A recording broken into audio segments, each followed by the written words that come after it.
While preparing Xmas dinner for my family, I opened a window and heard my sister from the backyard. "I can't believe we're spending Xmas with that loser," Mom replied.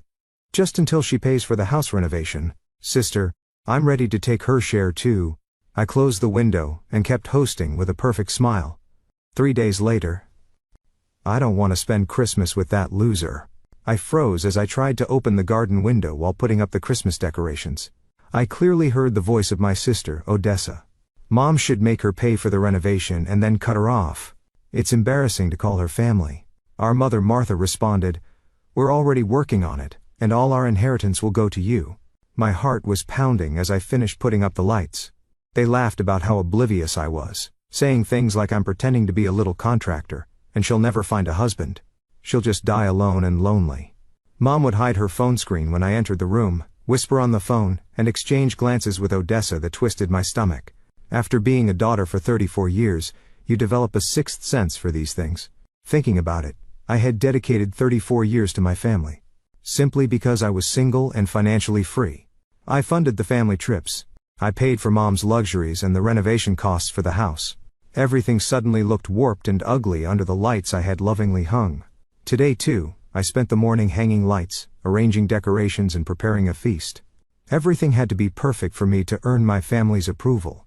I marinated the prime rib for 3 days and baked cookies from scratch. But the small hope that maybe, just maybe, they would accept me this year was shattered instantly.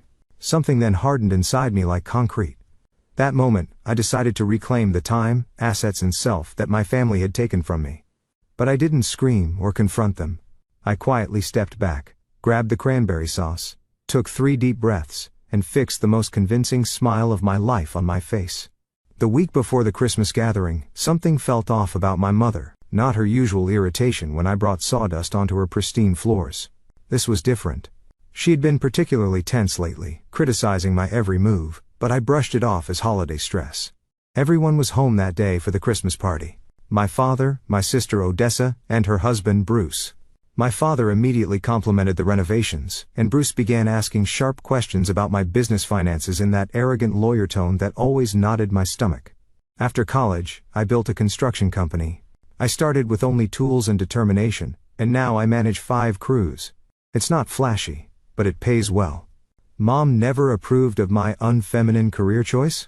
Can my dad, Ryan, an economics professor, never failed to offer condescending advice about my business? Odessa, with her lawyer husband, seemed to think she earned his status by association. They always believed I should do better. Their constant sarcasm about my cute little company and endless questions about when I'd find a real career never stopped. The Christmas party was then ready, right on time. But the conversation I overheard between my mother and sister lingered in my mind, turning dinner into an out-of-body experience. I filled wine glasses, served prime ribs, laughed at my father's boring academic jokes, and watched my mother, this elegant stranger, speak to me as if she hadn't broken my heart. Had that cold calculation always been behind her smile? Dinner ended, and night fell. Mom began cleaning and softly humming Christmas carols, as if she hadn't just shattered my world. I insisted she relax and finish the cleanup myself. She tapped my cheek gently and said, "What a good daughter you are." That hypocrisy burned in my throat like acid. After she went to bed, I checked her laptop. Password protection was unusual for her, but I knew her patterns. I got in on the 3rd try. I found her emails with Odessa's husband, Bruce, dated back over a year. The plan was clear. They were waiting until the extensive renovations were done, after which they would finalize the inheritance transfer to Odessa, and then push me out. The spreadsheet detailed my assets, renovation costs, and even a timeline for removing me. There were also transfer records showing that Mom had been siphoning off the family trip funds I provided into a secret account for years. There were amounts small enough not to raise any suspicion. $20,000 I had contributed for family vacations were gone just like that. Then I found messages with someone saved as V. Following the trail, I discovered he was Brant. Apparently he wasn't just a friend of hers. Reading through the messages, it became clear he was her secret partner. The messages spanned years of deceit, and the money appeared to be used in support of their relationship. Knowing this, I couldn't sleep that night. The next day, I took off work and met with a lawyer while the family was out. I shared everything, and showed the evidence I had gathered. Legally, even though I had funded the entire renovation, The original deed was still in their names. That alone wasn't enough as evidence. Everything I had built, every sacrifice I had made was about to be handed over to them. So, I'm supposed to just let them take it? I asked numbly. The lawyer mentioned mediation and family reconciliation. But mentally, I was already rebuilding my defenses. Something fundamental had shifted inside me. Looking back, my family had always underestimated me. They saw my work boots and lack of higher education and assumed I was simple. They never understood that building something from nothing requires intelligence, strategy, and steel-hard resolve. The next morning, I made my decision. As soon as everyone left, I took action. I installed small recording devices in the living room and kitchen. I crossed ethical boundaries I never thought I would need with family. I also set up a camera in Mom's room. Once everything was in place, I quietly baked cookies as if nothing had changed. I chatted with neighbors about holiday plans while collecting decorative pine cones, all the while thinking about the betrayal unfolding inside my home. At dinner that night, Mom seemed unusually distracted, constantly checking her phone. When I asked about her day, she gave vague answers. Her phone buzzed again, and I glimpsed a name. "Who's Brant?" I asked innocently, handing her the potatoes. Her hand froze for a second. "Oh, just a financial planning client. Year-end tax questions." Then she flipped her phone face down. That tiny hesitation said a lot. After spending 30 years with someone, you recognize their tells. "Must be urgent." "Messaging during family dinner," I said, maintaining my cheerful smile. She gave a nervous smile. "Some people just don't understand professional boundaries." The hypocrisy nearly choked me. After dinner, she said she had some work to do and disappeared into the study. I banged around cleaning loudly to make her believe I was busy, then moved quietly to the hallway near the slightly open door. Her voice drifted out soft, intimate, not her professional tone, not the voice of a mother. It was something I had never heard before. "I can't just call you whenever I want." "Yes. Just a little longer." "Yes. I miss you terribly too." Each whispered word drove another nail into the coffin of family trust. Everything I had provided was being funneled into my mother's affair. The rage I had been holding back threatened to burst. I wanted to storm in, confront her, and end the charade right then and there. But that would have ruined the plan I had carefully built. So I quietly withdrew. I returned to the kitchen. I turned on the mixer, pretending to make more cookie dough while refining my strategy. Over the next few weeks I continued my investigation, and discovered that Brant and my mother had maintained a special relationship for years. The plan became clear. This wasn't just an affair. It was a calculated decade-long deception. While compiling the evidence, I also created a comprehensive spreadsheet documenting every dollar I had invested in the family home.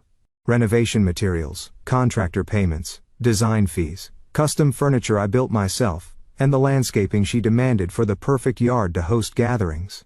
Grand total, $57,450 that night. My mother asked me to help plan Odessa's birthday party next month. I played along, offering suggestions as expected, feeling nothing but hollow detachment while she pretended to value my opinion. Later that night, after everyone had gone to bed, I sat alone in my workshop, watching the sawdust drift in the air, questioning everything. How long had our family been a facade? Was I ever really a daughter, or just their convenient ATM? Was I simply a temporary resource? On Thursday afternoon, the first pieces of evidence from the recording devices began to come in. Odessa had dropped by unannounced and was talking quietly with my mother in the living room. When I got home from work, the recording had captured them talking about me. "Bruce finalized the paperwork," Odessa said. "Now that the renovations are done, the legal grounds for cutting her out are solid." Mom lowered her voice. "Is this really necessary? She's my daughter." "But you said it yourself," Odessa replied. "You can't stand spending Christmas with that loser. Make her pay for the renovation, then cut her loose. A woman in construction? It's just too embarrassing." Mom sighed deeply. "You're right. We're already working on it. And I'm planning to leave all of the inheritance to you. And the plan with Brant? He's waiting. Ryan doesn't suspect a thing. Once the asset transfer is complete, what will you tell Dad? He won't care. He's been ignoring me for years. We're just two people sharing a house. I'm starting a new life with Brant. I can't wait any longer." Odessa laughed. "So, Ellen gets nothing?" "Nothing. Let her find her own way with her cute little company." My hands were trembling as I listened to the recording. The first conversation I overheard had been by chance, but now the full scope of their plan was clear. I had to protect everything I had built. That night, I initiated my final strategy. I drafted an urgent family financial discussion to be held on the day of Odessa's birthday party, under the guise of making critical decisions about the estate. It went exactly as planned. On the morning of the party, I completed the setup. I prepared the dining room, placing hidden documents near my seat. All the evidence recordings, financial logs, property papers was uploaded to a tablet. My mother had already set the table with the finest china. She looked uneasy, constantly checking her phone. I rehearsed the presentation, the exact order of evidence, and the timing of each revelation for maximum clarity. Strangely, it felt like preparing for the biggest project bit of my career. I wore my most authoritative outfit, a tailored blazer, crisp white shirt, and polished boots, instead of my work sneakers. Uniform for the final appearance of their obedient daughter. From the stairs I could hear my mother speaking quietly on the phone. Thanks to the recorder in the living room, I could review the conversation later if needed. But I already knew her co-conspirator and their plan.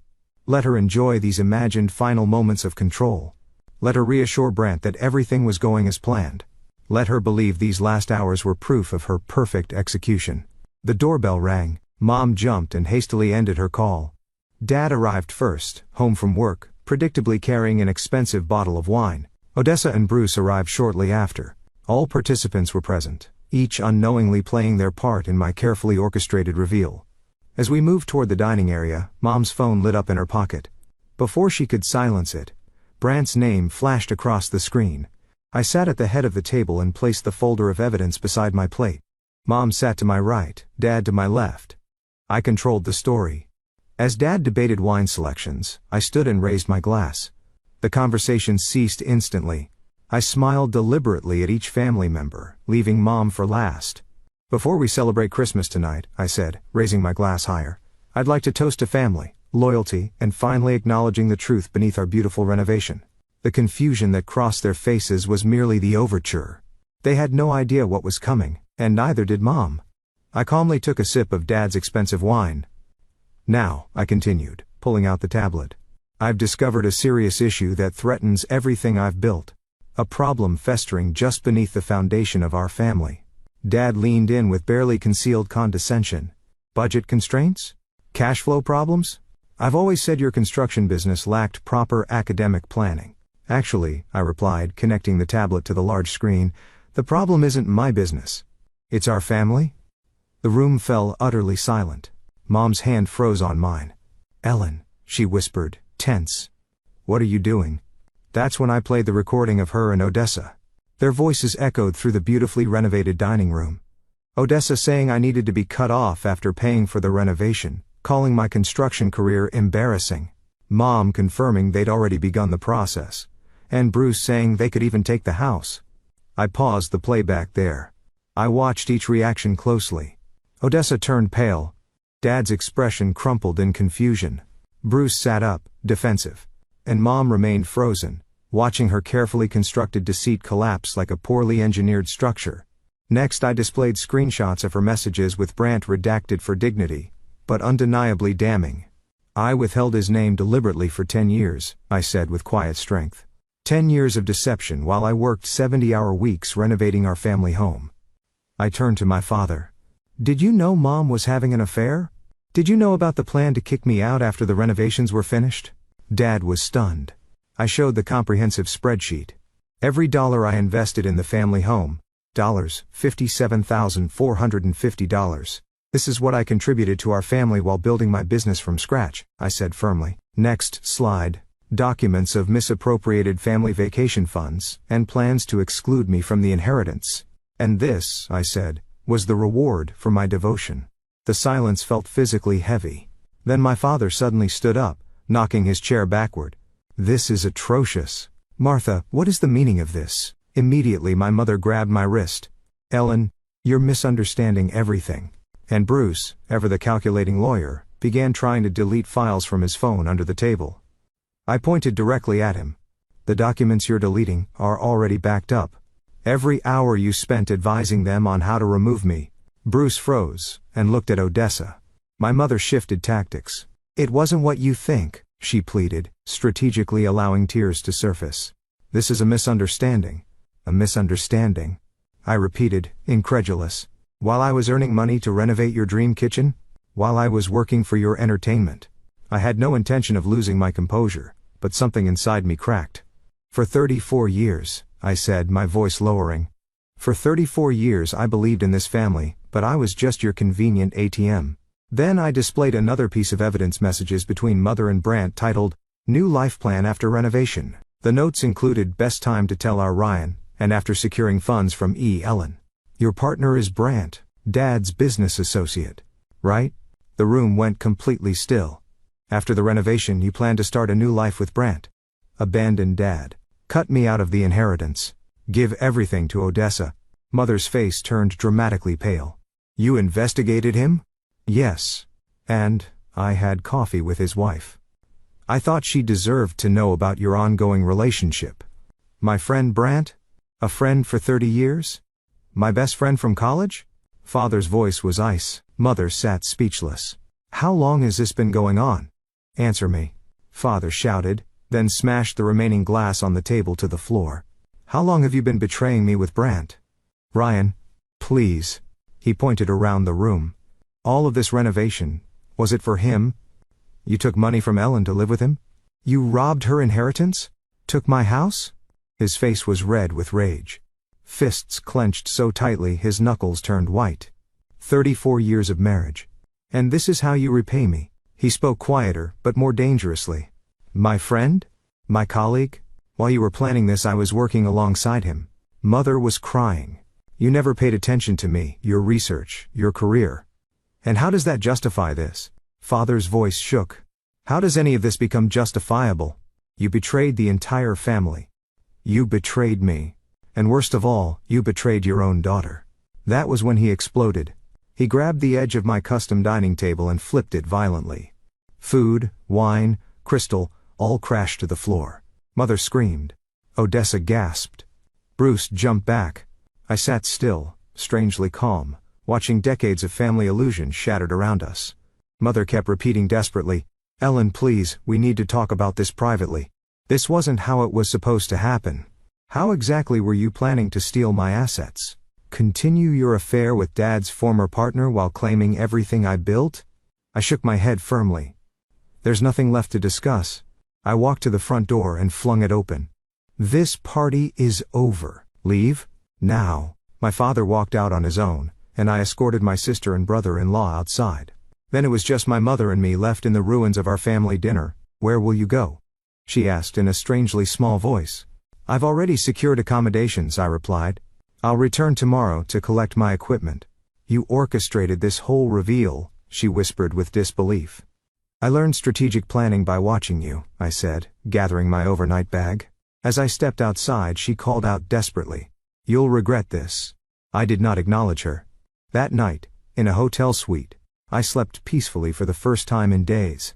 The next day, while everyone was out, I returned to the house and gathered what mattered: tools, equipment, business files, personal photos, and left a spare key on the workbench I had built. I had already rented a beautiful condo near my office. I wasn't hiding, just setting boundaries. For 2 weeks, I avoided social media, ignored non-essential communication, and focused on setting up the new space. My work quickly became a source of comfort. Construction had always been my true home. When I finally checked my messages, they had poured in 14 increasingly desperate texts from my mother, ranging from pure rage to pleading. At first she expressed nothing but fury. How could you humiliate me in front of everyone? And you destroyed this family. Gradually, her tone shifted toward apology. Ellen, please answer. We need to talk. And I know mistakes were made, but families work through things. Then, the final message. Brant just called to end it. He's trying to reconcile with his wife. I have no one left. I read the messages without emotion, feeling only fatigue. Not victory. Not justification. Just emptiness. Like finishing a massive renovation, only to have the client complain about the paint color. I finally replied. I've already filed for a restraining order. All I want is complete separation from this family. Her response was instant. No contact? Please. Just one conversation. I sent my mother a final message. There's nothing left to discuss. Our relationship is over, all future communication must go through my attorney. Then I blocked her number. At the end of that week, a message came from Odessa. Ellen. I'm truly sorry. Mom may have let it, but I'm just as guilty. I can't take back what I said that night. But we're still family, aren't we? Please let's talk. Bruce says he can support your business. If you need legal advice. I immediately forwarded her message to my attorney. The next day, filings were submitted for restraining orders against both my sister and Bruce. After that night, my father contacted a lawyer. He conducted his own investigation and discovered that the affair between Martha and Brant had indeed existed. He was devastated by the depth of the betrayal and the fact that she had planned to leave him. He wanted to discuss revising his will and the distribution of his estate. He's considering transferring the entire inheritance to you, the lawyer said. He plans to cut Odessa out completely. That's not necessary, I replied. No. He insists on it. The lawyer continued. He believes it's fair. After learning the extent of Martha and Brant's plan and just how involved Odessa truly was, he's convinced this is the only just course of action. After I ended the call with the lawyer, I found a message from my father. Please forgive my ignorance. For too long, I turned a blind eye. Now I will make it right. Everything I own will go to you. You are the only one who has shown true integrity. With reconciliation and a shared understanding of the deception we had both endured, I agreed to meet my father for lunch. 3 months passed. My new home was ideal. From the balcony of the spacious condo, I could see the lake, and in a corner of the living room, I stayed up late drafting blueprints in my workspace. There were moments of loneliness, but it was far healthier than the false relationships I had left behind. My father and I began meeting once a month. He too was seeking a new life. He had retired, moved to a small town, and started teaching part-time at a local college. Our relationship was being rebuilt carefully but steadily. We avoided talking about the family. Instead, we spoke of the future. One evening, I began taking measurements for a new design project. Sunlight streamed through the window, illuminating my workspace. If someone asked what I was measuring, I would have said this: not just the dimensions of the room, but the possibilities of a new life. After listening to today's story, perhaps it has raised some new questions in your mind, or maybe it has brought back some old memories. Every day on Reddit, new experiences and moments create fresh stories, and they connect all of us.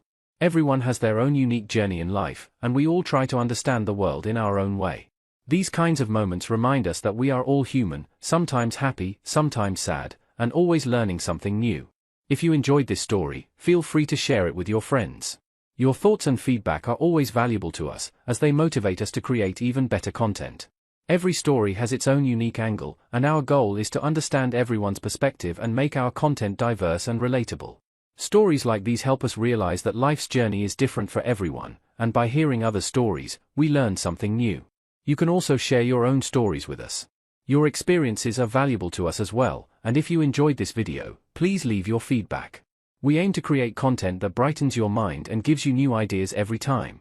If you've already seen this video before, your feedback is still important. With every piece of feedback, we can improve our content and bring a new perspective to our viewers. Today, what we saw was just a small part of the many stories shared on Reddit and across the world. It's a reminder of how we all try to understand life by sharing our experiences with each other. This video was only an example of how we try to connect with others through storytelling, learning about different sides of life. We hope to continue sharing such stories that help us all learn and grow together. Thank you for your time, and don't forget to keep an eye out for more stories coming soon. If you haven't already, please like and follow for more amazing content. Your support keeps us going, and we will strive to bring you more thought-provoking and heartwarming stories. Until next time, take care and stay curious. **